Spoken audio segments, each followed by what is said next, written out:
Tout d'abord, merci beaucoup, Sihem. Merci aux participants d'être venus. Je suis ravi d'être présent ici avec vous aujourd'hui, dans un moment quand même difficile pour la transition tunisienne. Je ne peux pas éviter de rester optimiste pour cette transition tunisienne, mais il est sûr qu'elle passe par des moments très compliqués. Et je vais simplement aujourd'hui essayer d'offrir quelques réflexions sur l'expérience internationale par rapport à cette question du lien entre la violence et une période de transition. Et je suis d'accord avec Sihem que la violence en soi n'est pas une fatalité pour une transition. Cependant, ça pourrait l'être selon, entre autres, la réponse de l'État et de la société. Et il faut quand même constater au début que certaines transitions ont échoué en partie par par la qualité ou la mauvaise qualité de la réponse et de l'État et de la société. Avant tout, je voudrais simplement vous offrir quelques réflexions sur comment définir une transition et comment définir la violence. Pas des définitions conceptuelles, mais plutôt pratiques, pour que mes remarques entre les liens soient claires. Par rapport à une définition de transition, pour moi, je la vois visuellement. Je pense qu'une transition représente, c'est comme un pan fragile entre un passé d'un côté, un passé souvent très douloureux, très violent, et un futur toujours pas déterminé ou bien défini, même s'il y a quand même des éléments clairs sur cet avenir. La transition est le moment de vivre sur ce pont fragile. C'est par définition une période fluide. Et dans les meilleurs cas, on peut dire qu'une transition est un moment de grands débats et de grands questionnements sur le contrat social entre citoyens et pays, mais aussi entre groupes de citoyens. Ce deuxième élément, je trouve, est très souvent sous-estimé. Ce n'est pas simplement une question de redéfinir ou négocier un contrat social entre les citoyens et l'État, mais aussi entre des divisions qui sont souvent une partie de l'héritage du passé. Les divisions ne disparaissent pas au moment de transition. Au contraire, dans un moment de transition, ils sont de plus en plus visibles. Ceci, bien sûr, a un rapport avec la question de violence. Il faut aussi, je pense, dans le cas de la Tunisie, faire deux distinctions très importantes parce que la voie de transition importe beaucoup par rapport à la question de la violence. Une transition qui est négociée est très différente souvent dans la dynamique que ça produit, d'une transition qui est gagnée ou imposée. Que ça soit gagné par le peuple, comme dans le cas de la Tunisie, ou bien que ça soit gagné d'en haut, on peut dire. Souvent, la turbulence d'une transition gagnée continue. Il y a un certain militantisme qui devient partie de la transition. Il y a, dans des cas extrêmes, une certaine attitude de tout ou rien quand on gagne la révolution, quand on gagne la transition. Ce qui n'est pas le cas dans au moins avec la même intensité quand il s'agit d'une transition négociée. Ceci n'est pas le cas, bien sûr, en Tunisie. Et bien sûr, il faut quand même faire la distinction entre une transition d'une guerre civile à une situation de de paix, au moins de la construction de la paix, et une situation de transition d'autoritarisme à la démocratie. Et ici, on peut dire qu'en général, la question de violence est beaucoup plus élevée en général dans une transition post-conflit, pour des raisons peut-être très évidentes. Donc, d'un côté, on peut dire que le fait que la transition n'a pas été négociée pourrait être un facteur, en général, compliquant pour la transition en Tunisie par rapport à l'expérience internationale. Sur le deuxième point, par contre, le fait que ça soit une transition démocratique et pas une transition post-conflit, ceci est favorable par rapport à la question de violence dans la transition. Lorsqu'on parle de violence, comme vient de constater Siem, ça existe dans toutes les sociétés, le conflit existe dans toutes les sociétés, ça ne disparaît pas. Il y a, on peut aussi dire, des formes de violence non étatiques qui sont tout à fait légitimes et légales. L'autodéfense de soi ou de son peuple, selon certaines normes internationales, est tout à fait légale. Donc, ce n'est pas que toute forme de violence soit illégale ou illégitime. Ce qui préoccupe, bien sûr, une démocratie, surtout en période de transition, c'est lorsque la violence soit organisée. Et ça pourrait s'organiser, bien sûr, de différentes... ça pourrait se présenter dans différentes formes.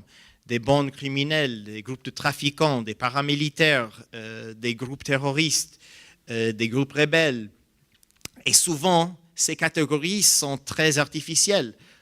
Beaucoup de ces types de violences, beaucoup de ces groupes organisés violentes sont mélangés. Il y a malheureusement beaucoup de groupes rebelles dans le monde qui sont aussi des groupes de trafiquants de drogue ou bien de personnes.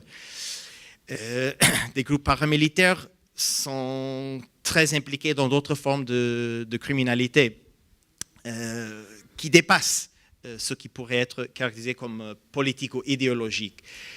Et pour une démocratie, bien sûr, c'est ce type de violence qui vraiment doit être le cible des préoccupations. Ce n'est pas la violence en général, ce n'est pas la violence, pour le dire, individuelle ou purement pénale, qui existe dans toutes les sociétés. Mais c'est quand ça prend des formes organisées que ça pose des plus grands risques pour une transition.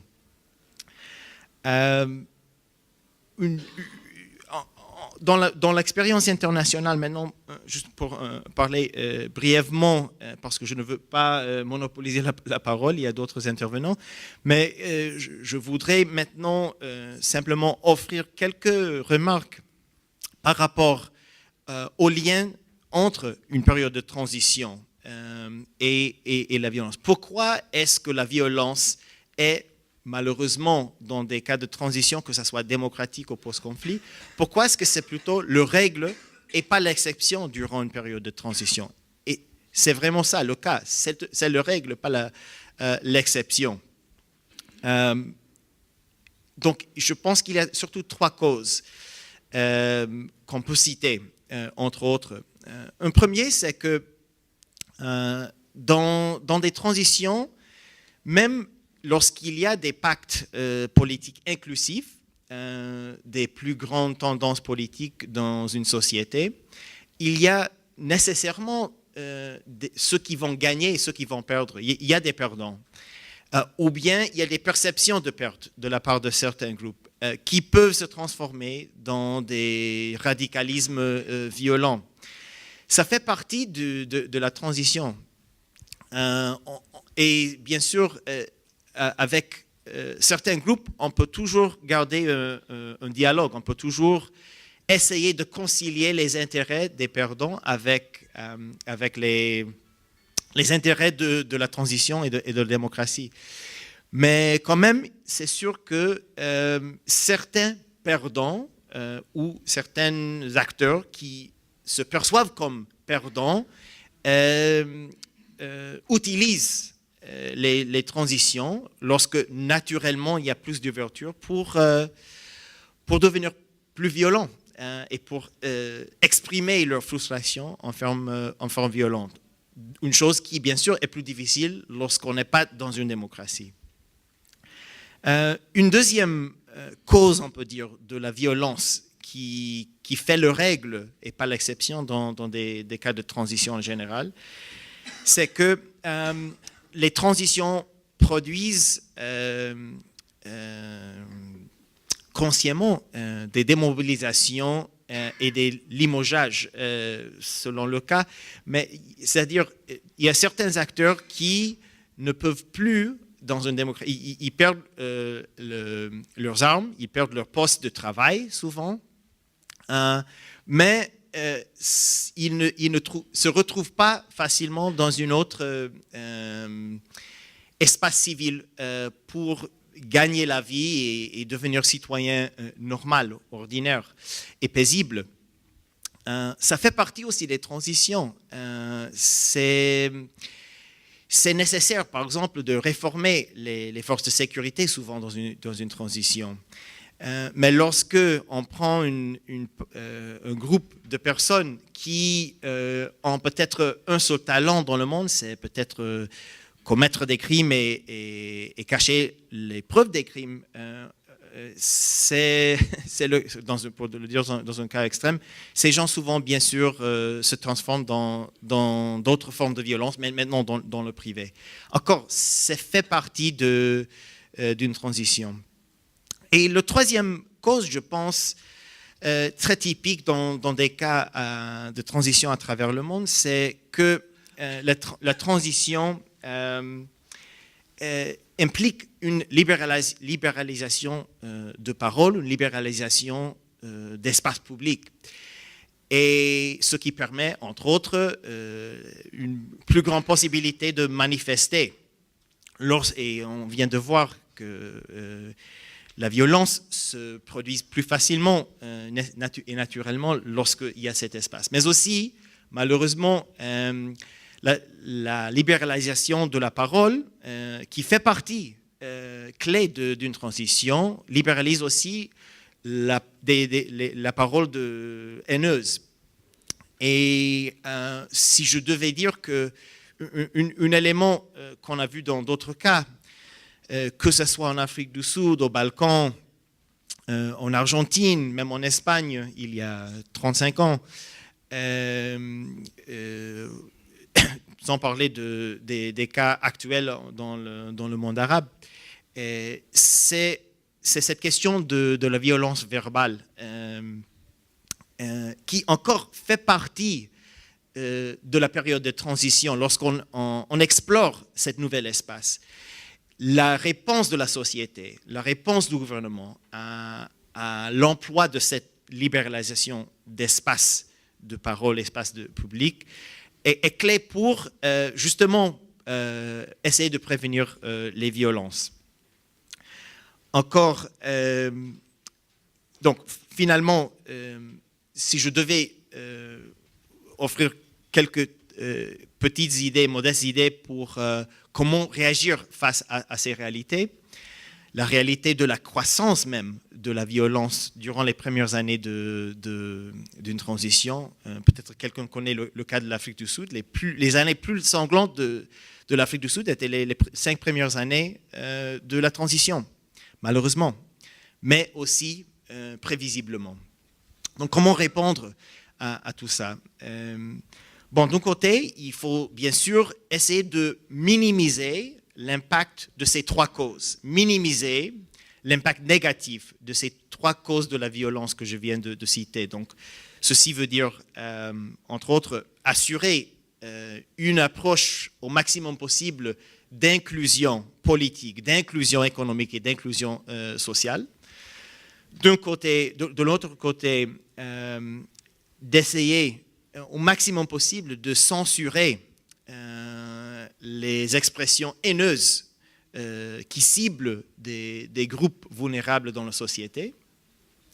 Et troisièmement, de limiter l'ampleur des limogeages. Donc, en général, les réformes qui sont plus gradualistes sont plus réussies. C'est logique et c'est le norme. À part ces quelques éléments, c'est aussi important, il faut le dire, renforcer la capacité de l'État de prévention et de réponse lorsque la violence se produise, ce qui est inévitable dans une transition.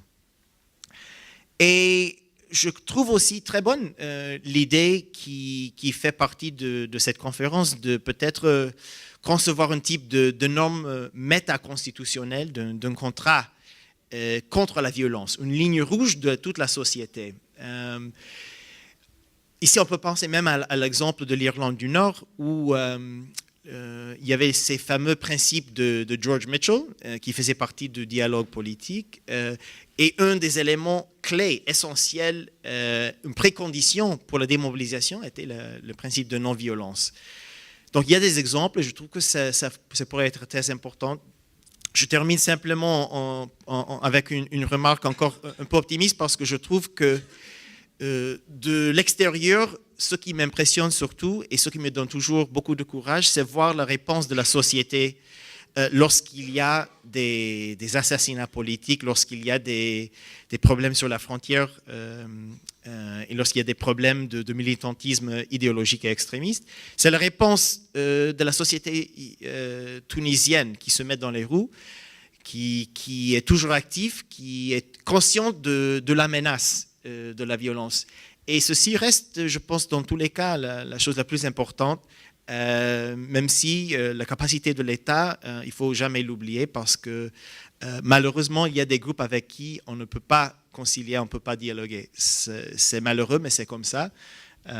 Et donc, je vous remercie encore pour l'invitation et pour votre présence.